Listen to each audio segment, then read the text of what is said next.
අයිබෝවන් ඊයේ උදෑසන මම කිව්වා වගේ එහෙම නැත්නම් පෙරේදා හවස මම වීඩියෝ වලින් ඉදිරිපත් කළා වගේ ඊයේ දිනේදීත් මාකට් එක ඉහළ ගියා S&P SL20 දර්ශකය 1.16කින් ASI 73කින් ඉහළ ගියා.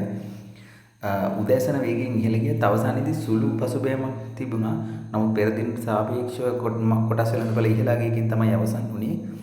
ඊයේ විශේෂ දෙයක් තවත් කියන්න ඕනේ මම කිව්වා ලංකා මිල්ක් ෆුඩ් එකේ බදු සහන නිසා ගොඩක් නිෂ්පාදන වල මිල බැස්සා එම නිසා ඉහළ ප්‍රතිලාභ ලබා ගනී කියලා සහ තවත් බොහෝ ධනාත්මක තොරතුරු තිබ්බත් ඊයේ උදේ 45 මට්ටම දක්වා වැඩි වුණත් අවසානයේදී 43 යනුවෙන් අවසන් වුණා.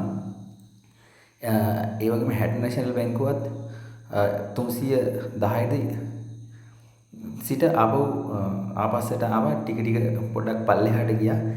මේකට හේතුව තමයි හැඩ් නැෂනල් බැංකුවෙත් 310න් විශාල ප්‍රමාණයක් විකුණන්න දැම්මා. සෙලින් ප්‍රෙෂර් එකක් ආවා.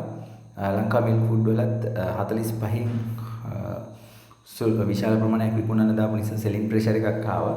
මේකට හේතුව තමයි ගොඩක් වෙලාවට ඔය ලංකොම් ඩෙවලොප්මන්ට් වගේ ඉවෙන් රයිට් ඉෂු නිකුත් කරලා තිනවා. මේකට අවශ්‍ය සල්ලි හොයාගන්න.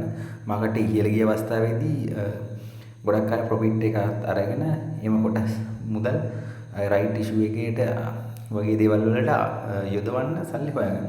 ඒක නිසා මේ අවස්ථාවේදී කලබල වෙලා අපි මේ සෙල් කරන්න හොඳ නැහැ. මේ වටිනා ෂෙයාර්ස් මේක buy and sell recommendation එකක් නෙමෙයි. ඔබලාම බුද්ධිමත්ව හිතා තීරණ ගන්න බලන්න HNB finance එකේ රයිට් ඉෂු එකේදීත් උනේ මේ දෙයමයි. කොමර්ෂල් බැංකුවේ රයිට් ඉෂු එකේදී ඒ වගේම JKH ජෝන් කීල්ස් හෝල්ඩින් වල රයිට් ඉෂු වලදී උනේ මේ දෙයමයි.